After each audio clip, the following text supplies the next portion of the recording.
প্রিয় দেশবাসী, সাহস হারাবেন না। সরকার অনেক রকম প্রচার করবে, বিভ্রান্ত করবার চেষ্টা করবে, কিন্তু তারপরেও আন্দোলন জয়লাভ করবে, কারণ আন্দোলনটা ন্যায্য। কারণ জনগণের গণতান্ত্রিক এবং মৌলিক অধিকারের প্রশ্ন সবসময় জিতে এসছে সারা পৃথিবীব্যাপী। আমরাও জিতব আজ অথবা কাল।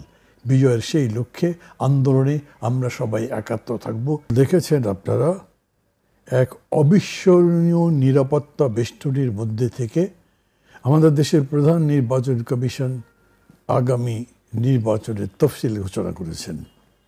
অন্তত হাজার খানেক পুলিশ, বিজিবি, র্যাবের সদস্যরা তো ছিলই। এত বড় নিরাপত্তা বেষ্টনীর দরকার হলো কেন?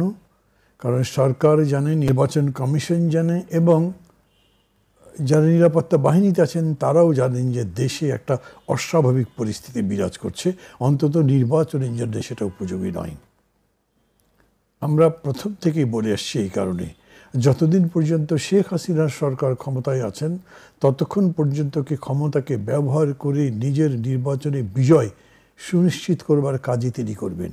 এবারও তাই করছেন, এবং এবার এই কৌশলের অংশ হিসেবে তিনি বিশেষ করে বিরোধী দল বিএনপি যাতে নির্বাচনে আসতেই না পারে এবং সম্মিলিতভাবে বিরোধী দলই যাতে নির্বাচনে আসতে না পারে তার জন্য ব্যবস্থা করেছেন।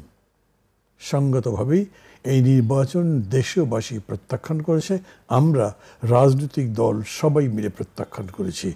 আমরা এর বিরুদ্ধে আন্দোলন করে যাচ্ছি, এখনও করছি, আজও আমাদের অবরোধ চলছে। এবং আপনারা জানেন, আগামী রবি এবং সোমবার সারা দেশে 48 ঘন্টার হরতালও ডাকা হবে এই ধরনের অবৈধ আচরণ, অগণতান্ত্রিক আচরণের প্রতিবাদে।